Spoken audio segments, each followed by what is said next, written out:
본 말씀에서 출애굽기 강의 31번째 말씀 전해드리겠습니다. 내가 혼자 할 수 없느니라. 내가 혼자 할 수 없느니라. 제목으로 같이 은혜 받도록 하겠습니다. 우리가 지난 주일날 참 무더운 날이었죠. 더운 날인데 또 우리가 삼겹살을 또 이렇게 교회에 우리 창립을 맞이해서 온 성도가 모여서 같이 파티를 벌였습니다. 수고하신 분들 많았는데 제가 인사를 드리지 못해서 이 자리를 빌어서 정말 그 무더위에 음식을 준비하시고 장막을 준비하시고 필요한 모든 것을 구비하신 장로님들, 또 권사님들, 집사님들, 감사합니다. 우리가 참 어려운 일이지만 그걸 만약에 저보고 혼자 다 하라고 했으면 제가 할 수 있었겠습니까? 여러분들이 함께 하셨기 때문에 우리가 가능했던 일이라고 봅니다. 그래서 여러분들 참 무더운 날씨에 수고 많이 하셨습니다. 지금이 올 여름에서 가장 무더운 그런 최절정기를 지나가고 있습니다. 그리고 벌써 8월이 되었습니다. 2023년도 3분의 1을 향해서 지금 가고 있습니다. 참 세월은 빠른 것 같습니다. 세월은 성실하게 쉬지 않고 흘러갑니다. 우리가 지난번에 배운 것처럼 여호수아가 태양을 한번 멈춘 이후로 그 한 열 몇 시간 되는 그 시간을 제외하고 이 세상은 한 번도 쉬지 않고, 세월은 쉬지 않고 성실하게 흘러왔습니다. 그래서 우리가 늘 하지 않습니까? 마음은 청춘인데 몸은 약해졌다고. 그렇습니다. 마음은 청춘이죠. 그렇지만 우리 몸은 나이가 들면서 피곤하기도 하고 쇠약해지기도 합니다. 그렇지만 여러분들, 우리가 믿음을 잊고 우리가 은혜를 받으면 우리의 몸도 마음도 우리의 영혼도 어떻게 됩니까? 새 힘을 공급받고 새로워집니다. 그리고 주님께서 이 땅에 오시면 우리에게 새로운 몸을 주십니다. 영원히 살 수 있는, 돌아가신 분들은 하나님께서 부활시켜서 다시는 죽지 않는 육체를 주십니다. 그러니까 여러분들 이 육신을 잘 관리하시고 늘 마음을 평안해 하시고 기뻐하시기 바랍니다. 그러면 이 더위도 물러나게 될 줄로 믿습니다. 우리는 성경 말씀대로 소년의 때, 이 청년의 때에 어떻게 합니까? 창조주 하나님을 생각하고 기억해야 됩니다. 왜냐하면 소년의 때는 짧습니다. 한 20년밖에 되지 않는 짧은 시간입니다. 그래서 우리가 어릴 때일수록 하나님을 만나고 하나님 뜻대로 살아가면 그 사람 반드시 하나님께서 크게 사용하십니다. 요셉도 다니엘도 다윗도 그렇게 하나님께서 사용하신 것을 우리가 알 수가 있습니다. 믿는 우리는 항상 이 소망을 가지고 살아가야 됩니다. 우리가 하늘나라에 대한 소망을 가지고 살아가야 합니다. 그럼 맨날 천국만 바라보고 살아갑니까? 그렇지 않습니다. 이 땅에서도 우리에게 하나님께서 소망을 주셨습니다. 우리 교회가 크게 부흥해서 정말 하나님의 일을, 큰 일을 감당하는 것 얼마나 크고 아름다운 꿈입니까? 하나님의 나라가 확장되어서 많은 곳을 선교하고 많은 곳에 우리 자녀들을 보내고 또 우리 이 장년들이 하나님의 나라를 소망하면서 자기에게 맡겨진 사명을 감당하면서 살아가는 것, 그것도 얼마나 아름답고 좋은 소망인지 모릅니다. 그리고 이 땅에서도 하나님께서 우리로 하여금 이 세상도 복을 받고 하나님이 기뻐하시고 하나님이 주시는 그 은혜 가운데서 살아갈 수 있도록 우리를 날마다 하나님이 동행하시면서 도와주고 계십니다. 그래서 여러분들이 여러분의 삶을, 여러분 삶의 주변을 항상 은혜로 가득 채우셔야 됩니다. 그 첫 번째 할 일이 가정에 복음합니다. 한 가정에서 같은 하나님을 섬기는 것이야말로 가장 우리가 은혜고 축복입니다. 그래서 온 가족이 다 예수를 믿고 그 다음에 우리 주변에 있는 사람도 다 예수를 믿고 그렇게 하면은 그 삶 자체가 축복의 삶이고 은혜의 삶이 됩니다. 그래서 언제 깨닫냐면 죽는 순간 깨닫습니다. 이 세상을 내가 죽으려고 하다 보니까 가장 중요한 것은 예수를 믿고 구원받아 천국 가는 거구나. 그리고 나의 가장하는 사랑하는 그 나의 가족들도 역시 예수 믿고 구원받는 게 가장 큰 것이구나. 이것을 우리가 알게 될 줄로 믿습니다. 그래서 우리 삶 속에서는 항상 하나님이 함께 하시고 동행하셔야 됩니다. 자, 근데 또 하나 오늘 중요한 말씀을 하나님께서 하나 하십니다. 하나님과 물론 우리가 함께 해야 되겠죠. 근데 하나님께서는 또 한 가지 우리에게 동역자가 꼭 있어야 함을 말씀해 주고 있습니다. 하나님이 그분의 일을 하실 때 하나님이 혼자 해도 됩니다. 하나님이 못 하실 게 뭐 있습니까? 말 한마디면 끝나는데, 하나님 말씀만 하면 되는데, 근데 하나님은 그렇게 일하지 않고 하나님 반드시 천사를 통해서 그리고 사람을 부르셔서 그 천사와 사람과 함께 그 일을 해나가십니다. 하나님에게도 동역자가 있다는 겁니다. 당연히 우리에게도 하나님의 일을 해나갈 때는 반드시 동역자가 필요합니다. 하나님의 일은 한 사람이 하는 것이 아니라 여러 사람이 합력하여 선을 이루는 것이 훨씬 더 중요합니다. 우리가 주일날 그렇게 할 때도 뭐 음식을 준비하시는 분, 또 아니면 세팅하는 분, 여러 가지 뭐 의자나 책상을 뭐 놓는 분, 또 뭐 고기를 굽는 분, 뭐 설거지하는 분 다 있지 않습니까? 그래서 하나님의 일은 그렇게 해서 분담해서 서로 동역하면서 합력하여서 해 나가는 것이 중요합니다. 그래서 앞으로 우리 교회도 합력하고 동역하는 이 일에 우리가 더 열심을 내고 그렇게 우리가 나가려고 합니다. 바로 오늘 말씀이 그런 것을 우리에게 말씀해주고 있습니다. 그러므로 여러분들 항상 주의 일을 행할 때 나 혼자 하는 것이 아니고 여러 사람과 일을 나누어 할 수 있도록, 그것이 하나님이 기뻐하시는 거고 그것이 하나님이 원하시는 일이라는 것을 꼭 기억하시고 그렇게 살아가시기 바랍니다. 우리 삼국지라는 유명한 책이 있지 않습니까? 그 삼국지에서 가장 그래도 덕이 있고 유명한 사람 유비라는 사람입니다. 이 유비라는 사람이 총나라의 왕이지 않았습니까? 근데 그 유비가 혼자서 왕이 됐습니까? 그렇지 않습니다.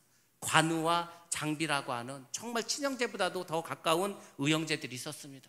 그에게는 조자룡이라고 하는 아주 용맹한 그다음 장수도 있었습니다. 그리고 지략가인 제갈공명도 있었습니다. 그러니까 머리 쓰는 사람, 싸움 잘하는 사람, 뭐 충성된 사람 모두 필요합니다. 교회도 마찬가지입니다. 여러 사람들이 모여서 그렇게 협력해서 일을 해 나가야 합니다. 오늘 본문에 보면은 하나님께서 어떻게 동역자를 세울 것인지, 그리고 동역자가 왜 필요한지에 대해서 말씀해 주고 있습니다. 굉장히 중요한 내용입니다. 그래서 저도 가을이 되면 우리 모두 리더십 어떤 특강을 하게 될 것입니다. 여러분들 모두가 교회에 현재 리더가 있고 차세대 리더가 있습니다. 그러니까 우리가 모두가 내가 이 교회의 리더라고 생각을 하시고 리더로서 어떤 역할을 하고 어떤 마음을 가지고 어떤 책임감을 가져야 되는가에 대해서 여러분들이 말씀을 배우게 될 것입니다. 우리가 부흥하고 또 건강한 교회가 되기 위해서 이 목사 혼자서 일을 하는 것이 아니라 모든 것을 다 세분화하고 전문가에게 나누어주고 해서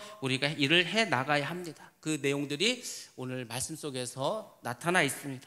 자, 먼저 1절 말씀 한번 보도록 하겠습니다. 1절 말씀 보면은 모세와 이스라엘이 호렙산 근처에 진을 쳤다고 이렇게 나와 있습니다. 자, 먼저 우리가 지난주에 봤던 지도를 이제 다시 한번 보도록 하겠습니다. 지난번에 봤던 것처럼 우리가 지금 이스라엘 백성들이 있는 요 호렙산은 저 삼각형으로 되어 있는 그 아라비아 반도의 가장 아래쪽에 있습니다. 올라치면은 사우디아라비아가 있는 그 정도 국가라는 것을 우리가 알 수가 있습니다. 이제 저곳에서 호렙산에 진을 치고 머물러 있었습니다. 근데 이 호렙산이 왜 중요한지 아십니까? 바로 하나님께서 1년 전에 이곳에서 모세를 부르셨습니다. 모세가 호렙산에서 양치고 있을 때 그 모세를 하나님이 부르시지 않았습니까? 부르신 것도 중요한데 더 중요한 말씀하셨습니다. 그때 하나님이 모세에게 뭐라고 말씀하는지 아십니까? 하나님께서 모세에게 이렇게 말씀하셨습니다. 출애굽기 3장 12절 말씀입니다. 자, 하나님이 뭐라고 말씀하셨는지 보겠습니다. 하나님이 이르시되 내가 반드시 너와 함께 있으리라.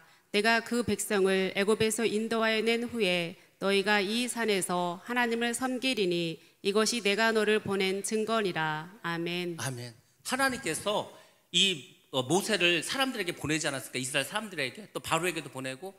그러니까 이제 이 모세 입장에서 아니 그럼 하나님께서 뭘 증표를 달라는 거, 증거를 달라는 거. 그때 하나님께서 뭐라고 하셨는지 아십니까? 너희들이 1년 후에 이 이스라엘 백성을 네가 이끌어서 이곳으로 올 것이고 이곳에서 나를 섬길 거다. 이렇게 하나님이 약속을 하시고 예언을 해주셨습니다. 그리고 그 말씀대로 정말로 어떻게 했습니까? 이스라엘 백성들이 출애굽을 하게 되고 그리고 1년 후에 호렙산으로 오게 되었다는 겁니다. 그러니까 하나님은 이렇게 말씀을 해주십니다. 우리는 잊어버리죠. 우리가 사실 출애굽기 3장 12절 배웠습니다. 그 전에 다 잊어버리지 않았습니까? 우리는. 근데 하나님은 그 말씀을 기억하십니다. 1년 후면은 너희들이 이곳에 와서 나를 예배할 것이다. 그때 모세 입장에서는 그 꿈 같은 얘기지 않습니까? 아니 어떻게 지금 이스라엘 백성을 다 지금 그 애굽에서 더군다나 바로가 꽉 붙잡고 있는데 그들을 어떻게 데리고 오냐고, 또 그 사람들이 이 광야를 어떻게 올 수 있냐고. 아마 모세도 믿기 쉽지 않았을 겁니다. 근데 하나님은 정말 말씀하신 대로 그렇게 하셨다는 겁니다. 이 호렙산이라는 곳이 어떤 곳입니까? 모세가 양치던 곳이었습니다. 그리고 처갓집 근처였습니다. 그래서 장인인 이드로가 이 호렙산에 이제 이스라엘 백성들과 모세가 왔다는 소식을 듣고 모세를 방문하게 됩니다. 이드로는 미디안 사람입니다. 자, 미디안 족속은 그럼 어떤 사람인가? 이 미디안 족속도 사실은 아브라함의 소생입니다. 아브라함이 사라가 죽은 후에 이제 소생을 하나 드렸습니다. 그두라라고 하는 여자가 있어요. 그두라. 이 그두라라는 여인에게 낳은 아들, 그래서 이제 나온 것이 바로 미디안 후손입니다. 근데 이 미디안 사람들은 하나님을 잘 알지 못하는 이방인입니다. 주로 어디 살았냐면 아라비아 그 반도. 우리가 지금 호렙산 보지 않았습니까? 저 아라비아 반도, 아라비아 사람들, 사우디 사람들, 그 사람들입니다. 그 사람들의 선조가 되는 사람들입니다. 이 사람들은 주로 뭐 하던 사람들이냐면은 뭐 저가 농사가 되겠습니까? 농사 안 됩니다. 양을 치지 않으니 양도 별로, 물론 양 치는 사람도 있었습니다. 그렇지만 이 사람들은 주로 뭘 했냐면은 무역을 하던 사람들입니다. 그래서 우리가 성경에서 이제 이 미디안 족속 하면은 아주 중요한 인물하고 하나 매치가 되는데 그 사람이 누군지 혹시 아십니까? 누군가가 미디안 사람에 의해서 팔려갔습니다. 자, 누구겠습니까? 요셉입니다. 요셉이 형들이 구덩이에 파놓고 죽이려고 하다가 대상들이 지나가니까 팔지 않았습니까? 그 대상이 바로 미디안 사람들입니다. 이 사람들이 이때부터 계속 이제 무역이나 장사를 통해서 생활했던 사람입니다. 자, 아무튼 이 사람들은 하나님을 알지 못합니다. 당연히 이드로도 알지 못하겠죠. 이드로가 원래 제사장입니다. 근데 그 제사장이 하나님을 위한 제사장이 아니고 이방신을 섬기는 제사장이었습니다. 근데 이 이드로가 어떤 일이 벌어졌는지 잘 보시기 바랍니다. 모세를 통해서 이드로가 하나님이 하신 모든 일들을 듣게 되었습니다. 하나님이 무슨 일을 했습니까? 10가지 재앙을 내리지 않았습니까? 그 10가지 재앙을 전부 다 설명하는 거예요. 그러니까 이드로도 궁금하지 않겠습니까? 야, 어떻게 이 200만이나 되는 사람들을 그 강력한 왕 바로의 손에서 끄집어서 여기까지 어떻게 올 수 있었냐, 이거. 이 광야길을 걸어서. 당연히 궁금하겠죠. 그 모세가 설명을 합니다. 사실 하나님께서 나를 보내시고, 그리고 하나님께서 10가지 재앙을 이 이스라엘 그 애굽에 내리셨습니다. 그리고 우리가 호게바다를 만나 세상에 하나님 바다로 갈라주셨습니다. 마라에 갔는데 그 쓴물을 단물로 바꿔주셨습니다. 먹을 게 없으니까 만나를 주시고 메추라기를 주시고, 그리고 리비딤에서는 먹을 물이 없으니까 반석에서 물이 나오게 하시고, 뭐 그런 얘기를 쭉 하는 거예요. 이런 얘기를 전부 다 듣게 되었습니다. 이드로가 이 이야기를 다 들었습니다. 그리고 어떻게 된지 아십니까? 이드로의 마음속에서 믿음이 생겼다는 겁니다. 이게 굉장히 중요합니다. 여러분들, 믿음은 어디서 생깁니까? 믿음은 들음에서 생깁니다. 그 들음은 뭘 들어야 됩니까? 하나님의 말씀을 들어야 되는 거예요. 그래서 믿음은 들음에서 나고, 들음은 하나님의 말씀으로 말미암느니라. 정말 그렇습니다. 우리가 이런 믿음의 말을 자꾸 전하면은 그 말을 듣고 사람들에게 믿음이 생긴다는 거. 믿음. 그래서 이드로가 이제 모세의 말 듣고 믿음이 생기기 시작했습니다. 자, 2절과 4절로 이제 넘어가도록 하겠습니다. 이드로는 모세가 이제 이 출애굽이라는 엄청난 사명을 감당하기 위해서 일을 하러 이제 나가는데 어떻게 했습니까? 중간에 자기의 부인인 그 시보라와 아들인 게르솜과 엘리에셀을 어떻게 했습니까? 장인에게 돌려보냈습니다. 왜냐하면은 자기는 지금 출애굽이라고 하는 엄청난 사명을 감당해야 돼. 근데 이 가족이 있으면 여러 가지로 이제 좀 일을 잘 할 수가 없습니다. 걸리적거리기도 하고 신경을 또 가족에게 써야 되고, 그래서 가족을 장인에게 다 보냈습니다. 우리가 잘 아는 것처럼 독립군이다, 아니면 어떤 사명자다, 이런 사람들은 대의를 위해서 가족을 희생할 때가 많이 있습니다. 나라를 위해서도 그렇습니다. 개인의 어떤 영광을 위해서도 누군가는 희생을 당합니다. 제가 오늘 본 기사 중에 하나 유명한 기사가 뭐냐면은 김연아 선수에 관한 거였습니다. 우리는 김연아 선수를 모르는 사람이 없습니다. 우리 어르신들도 알 겁니다. 우리나라 사람이 세상에 옛날에는, 제가 어렸을 때는 피겨스케이팅 대회 참석도 못했습니다. 출전권 자체도 못 땄어. 예선도 올라가지 못했습니다. 그게 우리나라지 않았습니까? 근데 김연아라고 하는 정말 엄청난 선수가 나와가지고 올림픽에서 금메달 땄습니다. 세계 선수권도 막 우승을 하고, 이거는 정말 상상을 못할 일이지 않습니까? 어떻게 우리가 동양이고, 더군다나 우리나라는 전혀 불모지 그런 건데 그걸 세상에 해가지고 금메달을 땄어. 대단하지 않습니까? 근데 이 김연아라고 하는 선수가 나오기 위해서 아버지가 뭐 이렇게 조그만 사업을 하면서 그 돈을 다 이 김연아에게 투자했습니다. 왜냐면은 이 아이스 링크라는 게 얼마나 대관료가 비싸겠습니까? 그걸 빌려야 되는 것도 개인이 혼자 연습해야 되니까 대관료 얼마나 비싸겠습니까? 엄마는 얘를 바로 그냥 코치처럼 옆에서 붙어서 계속해서 케어를 해줘야 돼. 먹는 거, 훈련하는 거, 데려다 주고 다 해야 돼. 근데 김연아에게는 언니가 하나 있었습니다. 언니는 잘 모르죠. 이 언니가 사실 자기는 음악이 하고 싶었어. 근데 부모님 입장에서는 음악도 돈이 많이 들어갑니다. 많이 들어갔는데 지금 김연아한테 들어가는 돈도 부족한데 이 딸은 음악을 시킬 수가 없었어. 그래서 이 언니가 음악을 포기하고 간호사를 하고 있습니다. 그러니까 그 동생을 큰 세계적인 선수로 세우기 위해서 부모님도 고생하고 그 언니도 희생을 했다는 겁니다. 이 한 가정, 한 사람을 위해서도 누군가에게 희생해야 되는데 한 나라를 위해서 큰 일을 감당한다면 당연히 가족들이 희생을 해야 되지 않겠습니까? 하나님의 일을 감당하려면 이런 어려움을 겪을 수밖에 없습니다. 그래서 하나님은 우리에게 어떻게 말씀하시고 어떤 복을 주시냐면 우리가 하나님의 사명을 잘 감당하면은 하나님께서 반드시 복을 주십니다. 어쨌거나 지금 이 모세가 출애굽을 잘 성공적으로 이루지 않았어요. 물론 하나님 다 해줬지만은 그래서 하나님께서 다시 사명을 감당한 모세에게 가족을 보내줍니다. 우리가 하나님을 잘 섬기고 하나님의 일을 잘 감당하면 하나님이 반드시 가족을 책임져 주십니다. 정말 그렇습니다. 우리가 정말 하나님을 위해서 내가 항상 낮에 가서 전도를 한다든지 하나님을 위해서 최선을 다하면은 하나님께서 그 나머지 가족이나 다른 우리의 삶을 다 책임져 주십니다. 우리가 너무 지나치게 내 개인의 삶이나 내 가족만 생각하고 그렇게 살아가지 않고 정말로 정성을 다해서 진심을 다해서 하나님을 섬기면 하나님은 자녀에게 복을 주십니다. 그래서 부모가 그 교회를 위해서 하나님의 어떤 나라를 위해서 그리고 최선을 다해서 기도하고 전도하고 봉사하고 헌신하고 정말로 하나님만 바라보고 헌신된 삶을 살아가면 반드시 하나님은 그 자녀에게 복을 주시고 그 가정을 믿음의 명품 가정으로 그렇게 만들어 주실 줄로 믿습니다. 모세의 경우도 그렇습니다. 모세를 잘 보시기 바랍니다. 어쨌거나 모세가 이제 어떤 사람이었습니까? 이 사람이 사람을 죽이고 어떻게 했습니까? 나그네가 됐습니다. 나그네가 돼가지고 처갓집에서 처가살이 하면서 양이나 키우고 살았습니다. 그렇게 하고 첫 번째 낳은 아들이 게르솜이었습니다. 이 게르솜의 말뜻이 뭡니까? 내가 이방 땅에서 객이 되었도다. 이방 땅인데 객이야, 나그네야. 여기 고향도 아니고 아는 사람도 없고. 그러니까 당연히 그 삶이 어떻다는 겁니까? 당연히 처량하고 슬프다는 거 아닙니까? 처음에 모세의 마음은 그랬습니다. 자, 근데 두 번째 아들을 낳습니다. 그의 이름이 엘리에셀입니다. 엘리에셀은 어떤 뜻을 가지고 있습니까? 아버지 하나님이 나를 도우사 바로의 칼에서 나를 구원하셨다라는 의미를 가지고 있습니다. 하나님께서 모세의 믿음이 많이 성장한 것을 우리가 알 수 있습니다. 첫 번째 아들을 낳았을 때는 여전히 처량하고 비참하고 슬펐습니다. 근데 두 번째 아들을 낳았을 때는 그래도 하나님이 나를 구원해 주셨다는 믿음이 있었고 감사하는 마음이 있었다는 것을 알 수가 있습니다.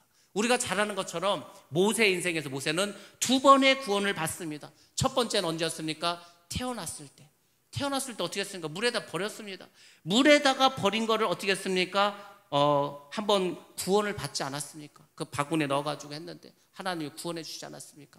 두 번째는 어디서 구원을 받았습니까? 바로 바로의 칼에서 구원을 받았습니다. 하나님이 함께 하지 않았으면 이 모세는 벌써 바로의 칼에 수십 번 죽었을 겁니다. 근데 어쨌거나 하나님은 그를 두 번이나 구원해 주셨습니다. 하나님은 모세를 구원해 주시고 이스라엘을 구원해 주셨습니다. 그럼 이스라엘만 구원해 주셨습니까? 그게 아니라는 겁니다.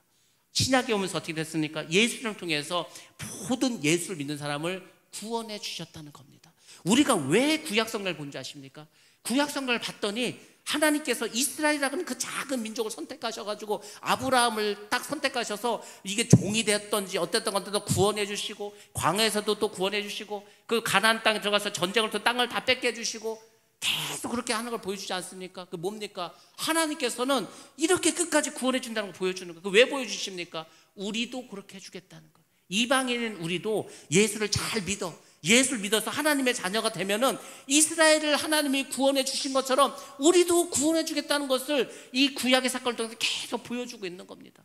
그래서 우리가 구약은 항상 신약의 예표가 되는 그런 사건들이라는 걸 여러분들이 잘 알고 있지 않습니까? 이스라엘의 구원은 결국 예수를 통해서 믿는 모든 사람들을 구원해 주시겠다는 그런 하나님의 의지라는 겁니다. 그래서 여러분들이 구원해 주신 하나님을 감사하면서 우리는 살아갈 줄로 믿습니다. 자, 5절과 7절 말씀 보겠습니다. 하나님께서 모세에게 말씀하십니다. 내가 이 산에서 하나님을 섬길 것이다. 하나님이 그렇게 말씀하시고 신실하게 약속을 지켜주셨습니다. 이드로도 마찬가지입니다. 이드로가 모세에게 와서 한 얘기가 뭔지 아십니까? 내 아내와 두 아들과 함께 여기에 왔다, 이렇게 얘기를 합니다. 이드로의 할 일은 뭐였습니까? 십보라와 그 두 명의 손주들을 잘 건강하게 데리고 있다 다시 모세에게 데려오는 거 아닙니까? 그 책임을 다 했다는 겁니다. 그래서 어찌 보면은 이드로도 역시 모세의 아주 좋은 동역자였다는 것을 우리가 알게 됩니다. 이드로가 이렇게 자기 부인과 아들을 데리고 왔을 때 모세가 그 장인을 맞으러 갑니다. 그리고 그 앞에 절을 하게 됩니다. 모세는 하나님의 종입니다. 모세는 2천만이나 되는 그 많은 사람들의 지도자였습니다. 절대적인 권력을 가진 사람이었습니다. 그럼에도 불구하고 이드로에게 허리를 굽혀서 겸손히 맞이했다는 겁니다. 자, 여기서 우리가 한 가지 알아야 될 팁이 있습니다. 그것은 뭐냐면 우리가 겸손해야 동역자를 얻는다는 겁니다. 우리가 처음에 말씀드리지 않았습니까? 하나님의 일을 하는 데서는 혼자 할 수가 없습니다. 혼자 할 수 없기 때문에 다 함께 힘을 합치고 동역을 해야 돼. 동역을 할 때 첫 번째로 중요한 건 뭐냐면 겸손함이라는 겁니다. 겸손함. 이 겸손함이 있어야 동역할 수가 있습니다. 동역이라는 건 어차피 혼자 하는 일이 아니고 여러 사람들 같이 일을 하지 않습니까? 오늘날 아이들이 중고등학교 때도 그렇고 대학교 때도 그렇고 조별 과제라는 걸 냅니다. 교수나 선생님이 4명이나 5명 한 조를 이루어서 너희들이 이 조에서 일을 이렇게 어떤 걸 과제를 수행해서 막 발표하라고 하는 거예요. 그러면은요, 누구는 막 열심히 자료를 찾고 막 컴퓨터로 하고 하는데 누구는 아무것도 하지 않아. 그래서 항상 싸움이 나고 막 그렇게 됩니다. 교회도 마찬가지입니다. 우리가 교회를 하는데 누구는 놀아, 누구는 막 열심히 해. 근데 열심히 하는 사람이 얼마나 좀 힘들겠습니까? 그러니까 우리가 교회를 할 때는 너나 할 거 없이 같이 한 마음으로 하는 거. 내가 도저히 몸이 약해서 난 힘들어서 못하겠다면 기도라도 해줘야 되는 거예요. 기도를 해주고 칭찬을 해주고 박수를 쳐주고 그 정도는 할 수 있지 않습니까? 말이라도 따뜻하게 해줘. 이 더운 날씨에 이렇게 땀을 흘려서 고생해서 어떻게 하냐고. 그러면서 서로 어떻게 하는 거니까 마음을 나누는 거. 그러니까 교회에서는 항상 그런 것이 필요합니다. 제가 그랬잖아요. 누군가가 내가 하지 못한 일을 해. 내가 전도를 못하는데 전도를 잘해. 이 더운 날씨에 어떻게 이렇게 전도한다고 수고하시냐고. 정말 고맙다고 막 빙수라도 이렇게 한 그릇 좀 사주고 한다든지. 또 나는 참 밥을 못해, 음식을 못해. 근데 누가 음식을 잘해. 뭐 어떻게 음식을 잘하시냐고. 너무 고맙다고. 권사님 때문에 집사님 때문에 우리가 이렇게 맛있게 먹어도 고맙다고. 서로 그렇게 해주는 거는 그래 어렵지 않지 않습니까? 근데 이놈의 시기 질투 때문에 말을 못하는 그 말을, 여러분들 제가 그랬잖아요. 시기 질투는 마귀의 속성입니다. 천국 가서는 누구도 시기 질투하지 않습니다. 그러니까 여러분들이 제가 그랬잖아요. 우리가 교회에서 하는 거는 천국에서 살 것을 뭐 하는 거라 해서 연습하는 거라고 하지 않았습니까? 그러니까 여기가 천국이라 생각하시고 천국에서 말하는 것처럼 말하시기 바랍니다. 천국에서 살아있는 것처럼 그렇게 서로 격려하시고 기도해 주시고 위로해 주시고 함께 이 일을 감당하자고 용기를 북돋아 주시기 바랍니다. 그곳에 부흥이 있습니다. 그곳이 하나님이 기뻐하는 그런 교회가 될 줄로 믿습니다. 이렇게 해서 아주 겸손하게 맞아들였습니다. 8절을 보면은 모세가 이드로에게 말합니다. 하나님께서 애굽에 내린 10개의 그 재앙들, 홍해를 가르신 사건, 또 만나와 샘물, 아말렉을 물리쳤던 그 여러 가지를 간증하게 됩니다. 여러분들, 간증이야말로 가장 좋은 전도 방법입니다. 물론 우리가 뭐 다른 사람 만나서 간증을 할 만큼 오랫동안 뭐 얘기는 못 하겠죠. 그렇지만 뭔가 조금 넉넉한 시간이 있어. 조금 이제 이야기를 할 시간이 돼. 그러면은 자기가 가지고 있는 간증이 있어야 됩니다. 그래서 여러분들은 다 간증의 주인공이 돼야 된다. 특별히 어떤 간증을 가져야 되냐면 내가 하나님을 만났던 그 경험, 내가 구원받은 그 간증을 가지고 있어야 됩니다. 대표적인 사람이 누굽니까? 바울이지 않습니까? 바울은 우리가 아는 것처럼 예수 믿는 사람들 붙잡아서 감옥 보내고 죽이고 이런 거 앞장섰던 사람입니다. 근데 이 사람이 어떻게 했습니까? 다메섹을 가다가 그 도로변에서 빛을 받고 자기가 말에서 떨어지고 주님의 음성을 듣고 그래서 이제 자기 완전히 개종하고 변하지 않았습니까? 그런 뜨거운 하나님과의 만남이 있어. 그러면은요, 그런 얘기를 하면은 사람들이 움직입니다. 정말 하나님 있나 보다. 하나님 정말 역사하나 보다. 사람들이 금방 믿게 됩니다. 그래서 여러분들이 여러분의 신앙생활에서 이런 간증이 있어야 돼요. 저는 간증이 없는데요. 그러면 기도하시기 바랍니다. 기도하시고 간증이 일어날 수 있도록 정말로 믿음을 한번 살아보시기 바랍니다. 믿음은 어차피 내가 하는 게 아니야. 정말 어떤 믿음의 큰 역사는 나의 능력을 할 수도 없어. 그래서 여러분들이 그걸 가지고 기도하시기 바랍니다. 큰 기도의 제목을 가지고 그러면서 하나님을 경험하시고 그걸 전도하시고 그걸 간증하면은 많은 사람들이 주 앞으로 오게 돼 있습니다. 자, 9절과 12절에서 이제 그 모세의 간증을 듣고서 이드로가 이렇게 반응이 옵니다. 일단 이드로가 기뻐합니다. 그리고 구원의 하나님을 찬송합니다. 그리고 더 나아가서 하나님에 대해서 신앙 고백을 합니다. 그의 신앙 고백이 뭔지 아십니까? 이제 내가 알았도다. 아, 그렇구나. 아, 이제 내가 여호와 하나님 누군지를 알았다는 겁니다. 이드로는 미디안 사람입니다. 미디안 사람들은 애굽 사람들이 믿었던 그런 신들을 주로 믿었습니다. 더군다나 이 사람은 제사장이라고 하지 않았습니까? 그 이방신의 제사장이었습니다. 근데 이드로가 이 모든 모세의 이야기를 듣고 나서 아, 여호와 하나님이야말로 참된 신이구나. 이 여호와 하나님이야말로 모든 신 중에서 가장 크신 분이구나. 이거를 스스로 고백합니다. 그리고 어떻게 되는지 아십니까? 이드로는 여호와의 신앙으로 개종하게 됩니다. 개종하게 된다니까요. 우리가 미얀마에서 3주간 이게 성경 공부가 있고만 하지 않았습니까?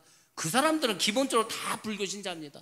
그 중에서는 여승도 있었습니다. 여승, 비구니승. 근데 그 여승도 머리 빡빡 밀고 와가지고 말씀을 듣고서 내가 이제부터 예수 믿겠다고 세례를 받고 하지 않았습니까? 그렇습니다. 우리가 그곳에 교회를 세워놓으니까, 교회를 건축하니까 사람들 오며 가면 볼 거 아닙니까? 그곳은 나중에 여러분들 기회 되면 가신 분도 있겠지만은 모든 집이 판잣집입니다. 그냥 나무를 잘라서 얼기설기 판때기로 이렇게 바닥을 만들고, 바깥에는 전부 나무 잘라서 이렇게 얼기설기 울타리를 만들고, 뭐 그런 곳입니다. 그 동네에서 유일하게 벽돌을 싸가지고 만든 이런 건물은 교회밖에 없습니다. 사람들이 좀 신기하게 여길 거야. 저게 뭘까? 근데 뭐 행사만 하면 뭐 돼지고기도 나눠주고 쌀도 나눠주고 먹을 것도 나눠주고 사람들 모여서 노래도 하고. 그러니까 그 사람들 얼마나 신기하겠어요. 이 동네, 우리 이 촌동네에 뭐 이런 게 생겼냐? 그럼 올 거 아닙니까? 거기서 하나님이 막 살아계심을 증거하고 하나님을 찬양하고 역사가 일어나고 병자가 병을 고치고, 그러니까 막 몰려들잖아요. 그래서 지금 계속해서 교회가 풍행하고 있지 않습니까? 그래서 우리가 중요한 것은 살아계신 하나님을 우리가 증거할 수 있는 간증의 주인공이 나타나야 되고, 또 하나는 축복의 주인공이 나타나야 됩니다. 우리가 내가 열심히 해서 받는 복이 있습니다. 근데 그거는 예수를 믿지 않아도 얻을 수가 있습니다. 근데 정말 하나님 함께 하시면은 내 힘으로는 도저히 할 수 없는데 하나님께서 엄청난 복을 주시는 사람들이 있습니다. 그런 분들만 몇 분 나타나면 우리 교회는 금방 부흥합니다. 사람들이 막, 야, 진짜 하나님이 살아계신가 보다. 정말 하나님은 역사하시는구나. 사람들이 깨닫게 됩니다. 아니, 말이 그렇지. 그 재앙을 내리시고 바다를 가리시고 그 사막에서 물을 나게 하시는데 그걸 듣고서 안 믿겠습니까? 이드로가 개종을 하게 됩니다. 그래서 항상 우리가 전도를 할 때는 불신자들도 믿을 수 있을 만한 하나님의 증거를 여러분이 가지고 있으면 좋습니다. 다니엘이라는 사람이 있었습니다. 잘 알고 있지 않습니까? 다니엘이 우리가 잘 아는 것처럼 나중에 바벨론의 총리가 됩니다. 그 총리 3명 중에서도 가장 힘이 있는 총리가 됩니다. 어떻게 해서 됐습니까? 어떻게 해서? 왕의 꿈을 어떻게 했습니까? 해몽해 줬어요. 근데 이 왕의 꿈이 다릅니다. 바로가 꿈을 꿨을 때는 다 말을 했습니다. 처음에는 뭐 살찐 7마리 소가 나왔는데 나중에 그 아주 그냥 삐쩍 마른 소가 와서 다 잡아먹고, 처음에 뭐 살이 아주 잘 익은 나달이 있었는데 삐쩍 마른 삐죽일 같은 애들 와서 다 먹었다고 자기 꿈을 이야기해 주지 않았습니까? 그것을 요셉이 해몽해 줬습니다. 그래서 요셉도 총리가 됐습니다. 근데 다니엘은 어떻게 총리가 됐습니까? 왕이 꿈 내용을 말하지 않는 거예요. 그러니까 이 바빌론에 있는 술객들과 마법사들이 아니 뭐 꿈 얘기를 해줘야 꿈을 해몽해 주는데 꿈을 얘기해 주자. 너희들이 내가 무슨 꿈을 꿨는지 맞춰보라는 거예요. 어떻게 맞춥니까? 근데 다니엘이 그걸 하지 않았습니까? 다니엘이 그렇게 꿈도 해몽해 줬습니다. 사자굴에 들어갔는데도 털끝 하나 건드리지 않고 나왔습니다. 그것을 봤을 때 어떻게 했습니까? 느부갓네살 왕과 벨사살 왕이 정말 하나님은 살아계시는구나, 하나님은 나의 참 하나님이라고 그들이 고백했습니다. 그 이방인들이 하나님이 자기의 하나님이라고 고백했습니다. 엄청난 그 기적을 보고서. 그러니까 오늘날도 마찬가지입니다. 오늘날만 전도가 안 된다, 오늘날 사람들이 강박해서 예수 믿지 않는다, 그렇지 않습니다. 오늘날에는 기적이 안 나타나. 살아계신 하나님의 능력이 전혀 없어. 그거 사람들이 안 믿습니다. 지금도 죽은 자가 벌떡벌떡 일어나고 암 환자가 막 기도를 받는 암이 떨어져 나가고 귀신이 떠나가고 하면 안 오겠습니까? 미어지도록 옵니다. 미어지도록. 왜? 오늘날에는 그런 역사가 일어나는 곳도 없어. 다 몰려듭니다. 금산 사람만 올 것 같습니까? 아닙니다. 여기서 1시간 거리는 도시는 다 옵니다. 그렇게 된다니까요. 그 여러분들이 그걸 가지고 기도하시기 바랍니다. 하나님, 이 마지막 때에 나에게 그 성령을 부어주셔서 하나님의 영을 부어주셔서 정말 내가 하나님의 남종과 여종으로 살아갈 때 능력 있는 종이 되게 해달라고. 주의 종이 저만 주의 종이 아닙니다. 여러분들도 다 주의 종입니다. 여러분 다 주님의 제자입니다. 여러분 다 믿는 자고 저도 믿는 자입니다. 이러한 모든 그 권세, 이러한 표적은 믿는 자에게 나타나는 거지 목사에게 나타나는 게 아니라는 것을 기억하시고 여러분들 기도 많이 하시기 바랍니다. 제가 오늘 아까 그 있으면서 그런 묵상을 했습니다. 기도가 뭘까를 생각해서 기도. 왜 우리가 굳이 기도를 해야 될까?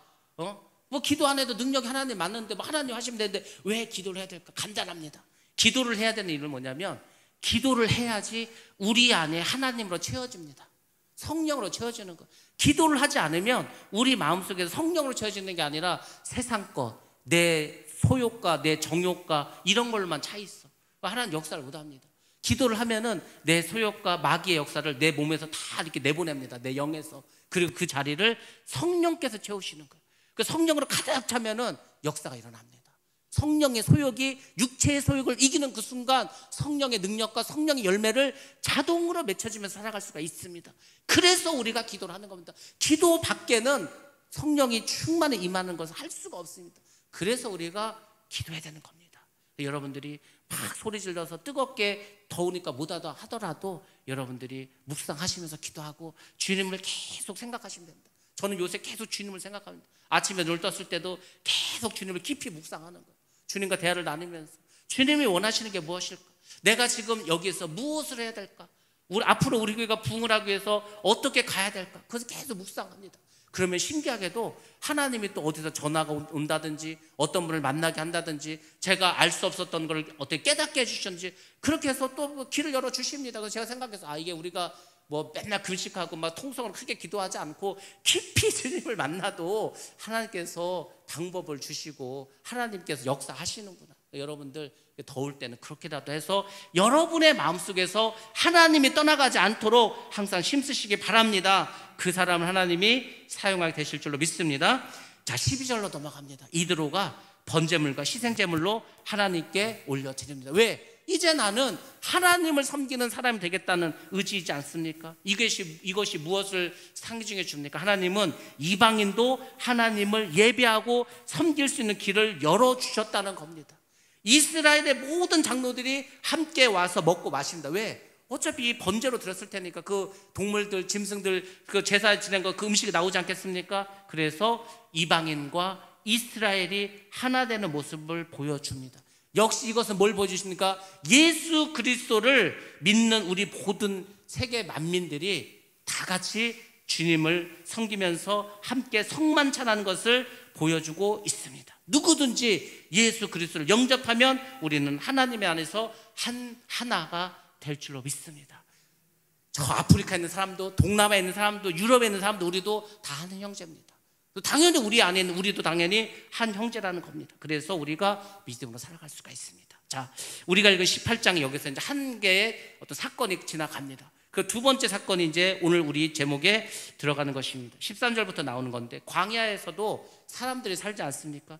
이 사람들이 살다 보면 광야인데도 불구하고 여러 가지 문제가 발생하게 됩니다. 쉽게 말해서 갈등이 생기고 문제가 생겼다는 겁니다. 200만이나 되는 사람들이 있으니까 서로 여러 가지 살아가면서 이제 문제가 발생이 되었습니다. 분쟁이 일어나면 어떻게 하냐면 모세에게 와서 재판을 받습니다. 모세는 어떻게 합니까? 하나님의 율례와 가르침을 통해서 하나님의 뜻과 하나님의 말씀을 기초로 해서 재판을 하게 됩니다. 이건 좋은데 문제는 뭐죠? 모세 혼자서 200만이나 되는 사람을 재판해야 된다는 겁니다. 재판을 받으려고 줄을 선 사람은 아침부터 가서 길을 쭉 겠습니다. 그러니까 그 사람들도 힘들고 떼약볕에서 줄 서 있기가. 근데 모세는 어떻게 보면 하루 종일 그것을 들어주고 그래서 쉬지를 못합니다. 그래서 아침부터 저녁까지 그치지 않고 재판하는 것을 이드로가 보게 됩니다. 그래서 14절부터 16절에 이드로가 문제를 발견하고 이제 말을 하게 됩니다. 모세의 통치 방법에 뭔가 문제가 있다고 지적을 합니다. 물론 어쩔 수 없었죠. 모세가 처음부터 리더십이 모세에게 집중될 수밖에 없었습니다. 왜냐하면 모세가 가가지고 이스라엘 장로들 불러놓고 이야기하고 이스라엘 백성들에게 말하고 바로에게 가서 말하고 그 사람들 다 데려나가고 전부 다 이 모세만 바라볼 수밖에 없었습니다. 모든 리더십이 모세에게 집중할 수밖에 없었습니다. 근데 그것은 출애굽하기 전의 사건이고, 이제는 다 출애굽을 해서 이제 이 시내산에 왔다는 거는 어느 정도 안정이 되지 않았습니까? 1년이 지났으니까. 그래서 여기서는 이제 뭔가 리더십이 바뀌어야 된다는 겁니다. 모세와 이스라엘 백성 모두가 너무 힘든 상황이었습니다. 그래서 17절과 18절에 보면은 모세가 하는 그 방식이 옳지도 않고 선하지도 않고 하나님의 뜻도 아니다. 왜? 자꾸 이런 식으로 하면 모세도 기력이 쇠하게 될 거고 백성들도 그렇게 될 것이다. 쉽게 말해서 번아웃 될 수밖에 없다 이거죠. 제가 혼자서 모든 것을 다 한다. 설교도 혼자 다 하고, 그 다음에 뭐 교회 일도 혼자 다 하고, 그러면은 저는 벌써 여기 뭐 서지도 못했을 겁니다. 기력이 다 하고 다 사이에서 번아웃 돼가지고. 그래서 일을 나눠서 해야 된다는 겁니다. 모세는 하나님이 아닙니다. 모세는 육체를 가진 인간입니다. 그래서 어떤 일을 혼자 하면은 탈진할 수밖에 없습니다. 왠지 아십니까? 우리를 흙으로 만들었기 때문에. 우리를 흙으로 만들었기 때문에 우리가 이 겉만 번지러하지 아주 약한 존재입니다. 사실은 동물 말도 못해. 그렇지 않습니까? 우리가 동물들하고 싸워서 뭐 이길 만한 동물이 얼마나 있습니까? 뭐 호랑이한테도 지고 사자한테도 지고 표범한테도 지고, 개하고 싸워서도 이기겠습니까? 개하고 싸워도 쉽지 않습니까? 뭐 멧돼지하고는 뭐 전혀 게임도 안 쳐. 우리가 굉장히 연약한 존재입니다. 육신을 입고 있는 우리는 굉장히 약합니다. 그래서 혼자 하면 탈진하게 되고 피곤하게 되고 지치고 병이 나게 되는 거예요. 우리나라의 많은 목사님들이 다 병이 나셨습니다. 오래 사신 분 많지 않습니다. 거의 70대 많이 소천하신. 왜냐하면 벌써 70이 되기 전에 암 수술을 몇 번을 받는 거예요. 그분들이 막 그 개척을 해가지고 교회를 부흥시키고 그 많은 일을 하다 보니까 뭐 병이 생기는 거죠.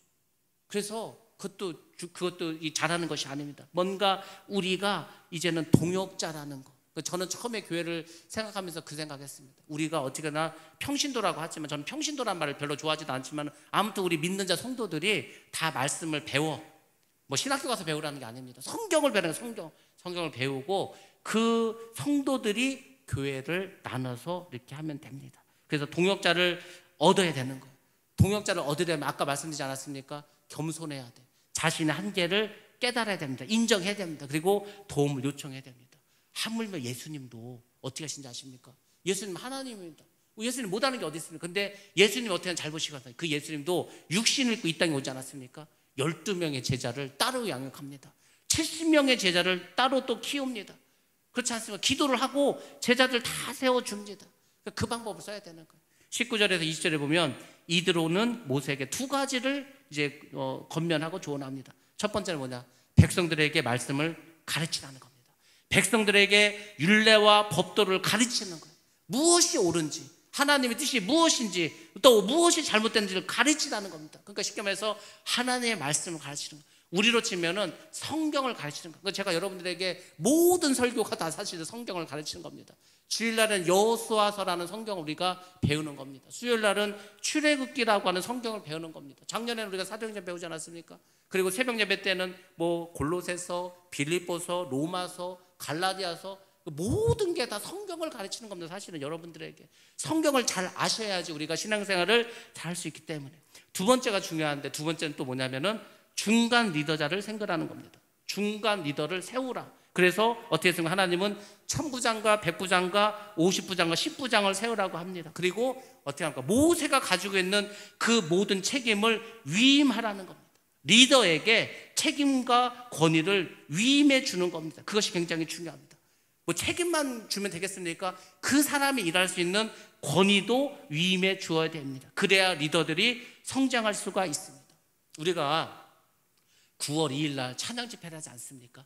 그 이제 찬양 집회가 뭐 그 사람들이 와가지고 할 것 같지만 그 쉬운 게 아닙니다. 악기도 조명도 마이크도 모든 것들을 딱 완벽하게 구비를 해야 돼. 그 사람들이 뭐 당일날 와야 되는데, 당일날 와서 그 콘서트를 해야 되는데 쉽게 말해서 그게 쉽겠습니까? 처음에는 이제 그 목사님이 그 담당 전도사를 저한테 소개해 줬어. 그 담당 전도사하고 쭉 얘기를 하다가 조금 지나니까 담당 전도사가 그 모든 일을 총괄하는 스텝을 하나 저한테 연결해 줬어. 그 스텝이 필요한 모든 것들, 몇 명이 가고 몇 시쯤에 가고 우리가 갔을 때 어떻게 진행을 하고 주제는 뭘로 하고 플래카드는 어떻게 만들고 선곡은 어떻게 하고, 그 다음에 조명을 할 때 또 누가 옆에서 도와주고, 아니면 PPT를 할 때 또 누가, 엔지니어는 누가 하고, 영상, 거기도 영상팀 따로 있습니다. 영상팀 또 따로 와서 밑에서 또 막 찍을 거예요. 그 모든 것을 또 저하고 상의를 했습니다. 그러니까 거긴 벌써 담임 목사님, 전도사님, 총괄, 그 다음에 이제 그 스텝, 또 그 스텝 밑에 또 카메라 하는 사람, 영상 하는 사람, 뭐 다 일이 전부 다 나눠져 있는 거예요. 물론 우리 교회도 저 혼자 하는 건 아니고, 저도 이제 사실은 그 영상은 또 우리 뭐 그 최천 집사님한테, 아니고 또 이제 프랭카든 또 우리 집사님한테, 그 다음에 찬양할 때 이런 거는 또 우리 찬양 리더에게 다 이렇게 일을 이렇게 나눠줘서 연락하라고 이렇게 서로 연락처를 알려주고 했는데, 이게 뭐 하나 하는 게 쉬운 게 아닙니다. 여러 사람이 힘이 들어. 근데 이거를 제가 혼자 다 한다 생각해 보세요. 그러면은 못 하죠. 한두 가지가 아니에요. 그러니까 계속해서 제가 일을 저도 나눠주고 있습니다. 그렇게 해야 우리가 하나님의 일을 하는 겁니다. 그렇게 해야 교회가 건전하게 부흥하고 성장할 수가 있습니다. 그래서 어떤 교회든지 중간 리더들이 역할이 굉장히 중요하고 그들이 일을 잘 해야 됩니다. 그래서 우리 교회도 제가 조직을 나누지 않았습니까? 위원장님들이 있습니다. 장로님 세 분들. 그 아래 부장들이 있지 않습니까? 그리고 셀 리더들이 있습니다. 그리고 제가 이번에 또 다른 어떤 리더를 하나 세우려고 해요. 그것은 전문가 리더를 하나 또 우리 집사님들 중심으로 해서 만들려고 합니다. 왜냐하면 어떤 일을 할 때 되게 전문적인 일이 있습니다. 이거는 그 전문가가 해야 돼, 말 그대로. 그런데 또 그런 거를 할 수 있는 사람들이 필요하고, 그래서 우리가 일을 나눠서 해야 되고, 그 다음에 권위도 나누고 책임도 나누고 해서 다 나눠서 해야 돼. 그리고 그 일을 자기가 열심히 하면 그 교회는 부흥하고 성장할 수 있습니다. 우리가 성경에 보면은 사울왕이 나옵니다. 사울왕은 아들도 못 믿고 딸도 못 믿었습니다. 그리고 자기 부하들도 신복들도 믿지 못했습니다. 그러니까 어떤 일이 벌어집니까? 자기를 위해서 목숨을 걸 사람이 하나도 없었습니다. 동역자를 세우지 못했다는 겁니다. 근데 다윗은 어떻게 한지 아십니까? 다윗은 다른 사람을 신뢰했습니다. 자신의 권한을 다 위임했습니다.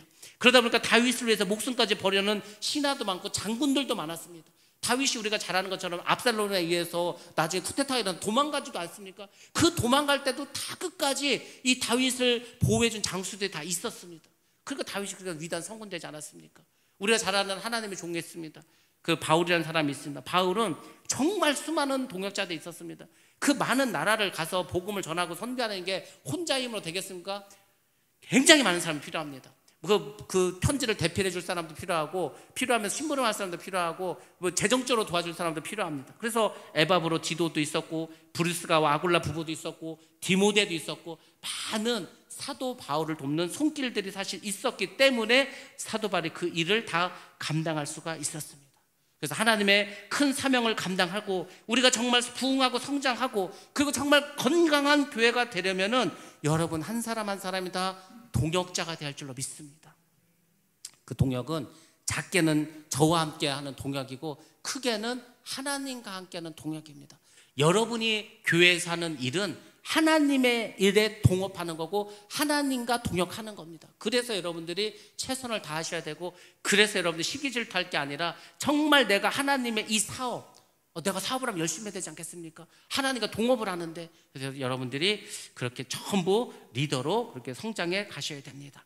자, 그러면 이제 리더가 돼야 되는데, 이 중간 리더라도 돼야 되는데 어떤 사람이 될 수 있을까? 그 자격에 대해서 21절에서 말해 주셨습니다. 첫 번째로는 능력 있는 사람입니다. 능력 있는 사람.